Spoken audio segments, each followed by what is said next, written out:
Good afternoon student. पिछली तासिका में हमने ओजोन विघटन का संकट इसके बारे में हमने चर्चा की हुई थी। तो वहाँ पर हमने देखा था कि आज का युग विज्ञान और प्रायोगिकता का युग है।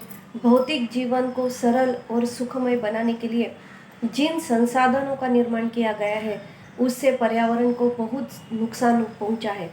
वर्तमान समय में ओजोन को परत में छेद होना तथा परत की क्षति पहुंचना मनुष्य की स्वार्थी प्रवृत्ति का ही द्योतक रहा है। ये जो कुछ निसर्ग का ह्रास हुआ है, नुकसान हुआ है, वह सारा मनुष्य ने किया हुआ है। यह तो हम स्पष्ट रूप से जानते ही हैं। सूरज हमारा जीवनदाता है, किंतु उसकी पराबैंगनी किरणें चराचर सृष्टि के लिए बहुत ही घातक सिद्ध हुई है। हमारे वायुमंडल में मौजूद ओजोन बाह्य अंतरिक्ष से आने वाली पराबैंगनी किरणों को अवशोषित कर उन्हें धरती तक नहीं आने देती है, जिससे संपूर्ण चराचर सृष्टि की रक्षा होती है। अतः यह आवश्यक है कि हम ओजोन के विघटन को रोकने का संकल्प करें और पर्यावरण और मानव जाति को इस संकट से बचाने का प्रयास करें। यही इस पाठ का चिंतन का विषय रहा है। तो हमने पेज नंबर 53 तक हम आए हुए थे। लास्ट पैराग्राफ हमारा जो चल रहा था, देखिए उसकी तरफ। ओजोन संकट पर विचार करने के लिए दुनिया के अनेक देशों की पहली बैठक 1985 1985 में वियना में हुई। बाद में सितंबर 1987 में कनाडा के शहर मॉन्ट्रियल में बैठक हुई, जिसमें दुनिया के 48 देशों ने भाग लिया हुआ था। इस बैठक में जिस मसौदे को अंतिम रूप दिया उसे मॉन्ट्रियल प्रोटोकॉल कहते हैं। इसके तहत यह प्रावधान रखा गया कि सन 1995 तक सभी देश CFC की खपत में 50% की कटौती तथा 1997 तक 85% की कटौती करेंगे। अभी यह पैराग्राफ आपके लिए बहुत ही महत्वपूर्ण है। यदि आपको इस पैराग्राफ पर प्रश्न आते हैं तो वहाँ पर आपको पूछा जाएगा कि कनाडा में कब बैठक हुई तथा वियना में कब बैठक हुई, उसके साथ साथ कितने देशों ने उसमें सहभाग लिया था।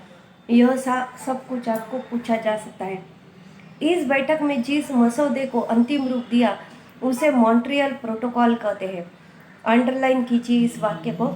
इसके तहत यह प्रावधान रखा गया कि सन 1995 तक सभी देश CFC की खपत में 50% की कटौती तक 1997 तक 85% की कटौती करेंगे।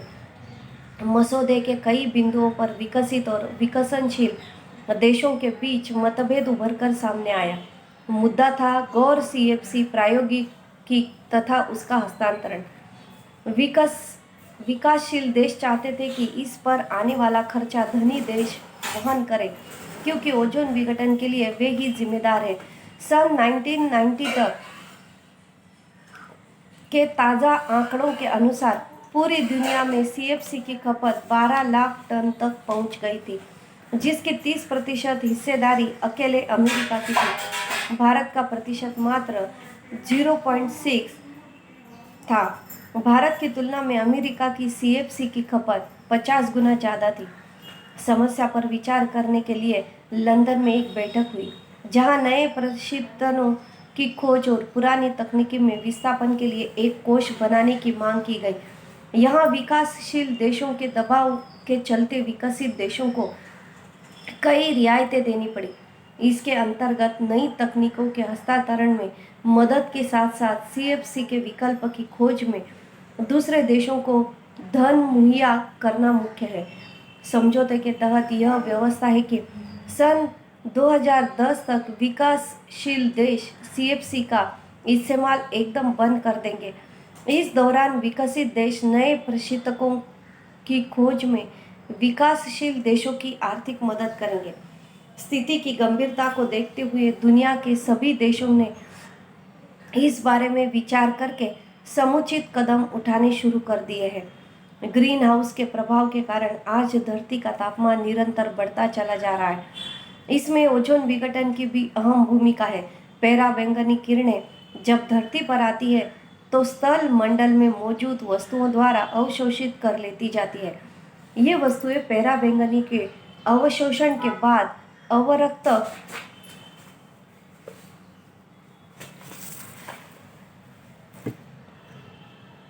अवरक्त विकिरण उत्सर्जित करती है। ये किरणें वापस वायुमंडल के बाहर नहीं जा पाती क्योंकि हवा में मौजूद कई गैसें उन्हें अवशोषित कर लेती है। इस तरह से धरती का तापमान बढ़ता है। तापमान बढ़ने से ध्रुवों पर जमी हुई विशाल बर्फ राशि के पिघलने के समाचार भी आ रहे हैं। यदि ऐसा हो रहा तो समुद्र का जलस्तर बढ़ेगा और तमाम तटीय क्षेत्र पानी में डूब सकते हैं। ताप वृद्धि से जलवायु में जबरदस्त दबाव आ सकता है। मानसून में परिवर्तन के साथ कई अतिवृष्टि तो कहीं अकाल जैसी स्थिति आ सकती है। वैसे विगत एक सदी के दौरान भूमंडल में काफ़ी परिवर्तन पाया गया है। हाल ही में शोध के बाद पाया गया कि हिमालय में गंगोत्री स्थित गोमुख हिमनद हर साल 18 मीटर पीछे की ओर खिसकता जा रहा है। अगर यही हाल रहा तो संभव है कि 21वीं सदी के प्रथमार्ध तक यही हिमनद तथा साथ ही हिमालय के दूसरे हिमनद की गलकर समाप्त हो जाए। ऐसे में उत्तर भारत में बहने वाली नदियों का अस्तित्व मिट जाएगा और मैदानों की उपजाऊ भूमि उत्तर में बदल जाने से कोई रोक नहीं सकेगा। अगर समय रहते स्थिति पर काबू नहीं पाया गया तो इसके गंभीर परिणामों से इनकार नहीं किया जा सकता। ओजोन विघटन के व्यापक दुष्प्रभावों के चलते इंसानी सभ्यता संकटापन्न है। अतः जरूरत है कि फौरन इससे निपटने के लिए उठाए जाए, अन्यथा कल तक तो शायद बहुत देर हो जाएगी। यहाँ पर जो भी हम लोग कर रहे हैं बहुत ही हमारा जो बर्ताव है, हमारा जो काम करने का तरीका है, वह यदि हमने परिवर्तन नहीं लाया तो शायद यह दुनिया हमें दिन ब दिन हर रोज़ बदलती हुई नज़र आएगी और उसके गंभीर परिणाम हमें भुगतने पड़ने वाले हैं। तो इसलिए हमें ज़मीन की पूरी तरह से सुरक्षा रखना हमारे ही हाथ में है। जब तक हम उसकी सुरक्षा रखेंगे तब तक वह भी हमारा ख्याल करने वाली है। इसलिए CFC का इस्तेमाल ऐसा ही चलता रहा तो ओजोन परत में छेद होने वाली पराबैंगनी किरणें धरती पर आकर अवरक्त विकिरण उत्सर्जित करेगी और वे किरण यदि एक बार हमारे पृथ्वी तक पहुंच गए तो मानो हमारा जीना मुश्किल होने वाला है। ये किरणें वापस वायुमंडल के बाहर न जाने की वजह से धरती का तापमान बढ़ता चला जा रहा है। ध्रुवों पर जमी हुई विशाल बर्फ पिघलने लगी है। समुद्र का जलस्तर बढ़ने लगा है। तमाम तटीय क्षेत्र पानी में डूब सकते हैं। भूमंडल में काफ़ी परिवर्तन आ गया है। यही अकाल, अतिवृष्टि तो कहीं उपजाऊ भूमि बंजर भूमि में तब्दील हो रही है। इसीलिए लेखक ने ओजोन विघटन की समस्या पर अपनी चिंता व्यक्त की हुई है। अगर इससे निपटने के लिए समग्र कदम नहीं उठाए गए तो शायद कल तक बहुत देर हो जाएगी। इन बातों को इन्होंने पाठकों के समक्ष प्रस्तुत किया हुआ है। इस लेसन पर आपको ग्राउंड क्वेश्चन के लिए भूमंडल में पानी बुरी तरह से प्रदूषित हुआ है, इस कथन को स्पष्ट करना है। उसमें आपको लिखना है कि जल है तो कल है। इस बात को ध्यान में रखना चाहिए। बिना पानी के हमारा जीवन नष्ट होने के समान है। आधुनिक जमाने में मनुष्य विकास के नाम पर प्राकृतिक संसाधनों का विनाश कर रहा है। रोज नए उद्योग या कारखानों से निकलता हुआ गंदा पानी बिना किसी प्रक्रिया के नदियों में छोड़ा जा रहा है। इससे होने वाला जल प्रदूषण मनुष्य पर ही नहीं बल्कि पानी में रहने वाले जीव जंतुओं पर भी गंभीर परिणाम कर रहा है। खाद कीटनाशकों के कृषि उपयोगों से बाहर आने वाले रसायनों के कारण भी उच्च स्तरीय पानी प्रदूषित हो रहा है। मनुष्य त्योहारों के बाद मूर्तियां पानी में विसर्जित करता है, उससे भी पानी प्रदूषित होता है। कूड़ा कचरा प्लास्टिक नदी नालों में फेंका जाता है। ये कूड़ा कचरा और प्लास्टिक भी नष्ट नहीं होता है, उसकी निकासी नहीं होती है, इसलिए वह वहीं पर जमा रहता है, इसलिए पानी प्रदूषित हो जाता है। नदी में कपड़े धोना, वाहन धोना, जानवरों को धोकर नदी का पानी भी गंदा हो रहा है। इस तरह से आपको इस सवाल का उत्तर देना है कि आने वाले अगले 25 सालों में दुनिया को पेयजल के घनघोर संकट का सामना करना पड़ सकता है और कुछ लोगों का कहना है कि अगला विश्व युद्ध पानी के लिए होगा। इसीलिए पानी की रक्षा करना हमारा परम कर्तव्य बन जाता है और पानी को प्रदूषित होने से रोकना हमारी जिम्मेदारी है। हम तो कह सकते हैं कि भूमंडल में पानी पूरी तरह से प्रदूषित हुआ है। उसके बाद ओजोन परत क्षय के दुष्प्रभावों को अपने शब्दों में स्पष्ट कीजिए। ओजोन छतरी के विषय में अपना मतव्यय लिखिए। ओजोन परत पृथ्वी की वायुमंडल की एक परत है। यह एक गैस है जो ऑक्सीजन के 3 परमाणुओं से मिलकर बनी होती है। यह गैस नीले रंग की होती है और प्रकृति में तीक्ष्ण और विषैली होती है। इस गैस से निकलने वाली पराबैंगनी किरणें मानव स्वास्थ्य के लिए हानिकारक होती है और श्वसन नलिका में जाने पर जलन पैदा करती है। लेकिन वायुमंडल में मौजूद ओजोन गैस हमारी रक्षा भी करती है। यह वह ओजोन गैस है जिसकी वजह से धरती पर जीवन फल फूल सकता है। धरती पर जीवन के अस्तित्व का श्रेय एक तरह से ओजोन को ही जाता है। ओजोन गैस धरती के वायुमंडल में 15 से 20 किलोमीटर की ऊंचाई तक जाती है। इस तरह से इन पराबैंगनी किरणों से मनुष्य में त्वचा के कैंसर के लेकर अनेक तरह के रोग हो सकते हैं। जिस तरह रोजमर्रा के जीवन में सामान्य छतरी धूप और बरसात से हमारी रक्षा करती है, उसी तरह वायुमंडल में स्थित ओजोन की परत हमें घातक किरणों से बचाती है। इसलिए उसे ओजोन छतरी के नाम से भी जाना जाता है। सभ्यता के आदिम काल से यह छतरी जीव जंतुओं और पेड़ पौधों की रक्षा करती आई है और उसके तले सभ्यता फलती फूलती रही है। इसलिए ओजोन परत हमारे लिए महत्वपूर्ण है। भौतिक विकास, अभी उसके अंतर्गत और कितने प्रश्न बड़े आ सकते हैं आप लोगों को। ग्रीन हाउस गैसों के उत्सर्जन को कम करने के उपाय अपने शब्दों में लिखिए।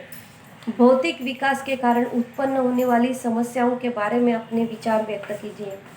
पर्यावरण रक्षा में हमारा योगदान, इस विषय पर अपना मत प्रदर्शित कीजिए। ओजोन विघटन संकट से बचने के लिए किए गए अंतर्राष्ट्रीय प्रयासों को संक्षेप में लिखिए। क्लोरोफ्लोरोकार्बन CFC नाम यौगिक की खोज प्रशीतन के क्षेत्र में क्रांतिकारी उपलब्धि रही है, स्पष्ट कीजिए। यह सारे प्रश्नों के उत्तर आप लोगों को इस लेसन से संबंधित तैयार करने हैं। अभी इस पाठ के नीचे दिया हुआ जो सारा स्वाध्याय है वह आप लोगों को पूरी तरह से लिख कर रखना है। उसके बाद एक महत्वपूर्ण बात आपको बता देती हूँ कि आपके पाठ्य पुस्तक में आए हुए कुछ लेसन है। निराला भाई, सच हम नहीं सच तुम नहीं, यानी लेसन नंबर 2, 3। उसके बाद है लेसन नंबर 11 और 12, कोख जया, सुन रे सखिया और कजरी। यह आपको पूर्व परीक्षा यानी प्रीलियम में और वार्षिक परीक्षा जो आपका बोर्ड का एग्ज़ाम होने वाला है उसके अंतर्गत उस पर प्रश्न नहीं आएंगे। और लास्ट है प्रकाश उत्पन्न करने वाला जीव, यह भी आपको परीक्षा के लिए लेसन नहीं रखा हुआ है। तो कुल मिलाकर प्रकाश उत्पन्न करने वाले जीव, सुन रे सखिया कजरी यह लोकगीत, कोख जया, सच हम नहीं सच तुम नहीं और निराला भाई, यह 5 लेसन जो है आपके पाठ्य पुस्तक में से आए हुए वह आपको एग्ज़ाम के लिए ओमेट कर दिए हैं, उन्हें निकाल दिया गया है। ठीक है, तो यहाँ पर हम रुकते हैं। बाकी बचे हुए जो सारे लेसन हमारे हैं उसका अध्ययन हमने ऑनलाइन और ऑफलाइन में कर लिया है। उसका सारा स्वाध्याय आप लोगों को रेडी रखना है। एग्ज़ाम की तैयारी अच्छे से करनी है और अच्छे अंक प्राप्त करने हैं। जो भी कुछ डाउट होगा वह डाउट आपका क्लियर हो जाएगा। ठीक है, तो यहाँ पर हमारा पूरा जो टेक्स्ट बुक है उसका अध्ययन हमने पूरी तरह से कर लिया है। अभी हमारा सिलेबस यहाँ पर ख़त्म होता है। अभी नेक्स्ट लेक्चर जो आपको दिए जाएंगे वह रिवीजन लेक्चर रहेंगे। ठीक है, थैंक यू सो मच।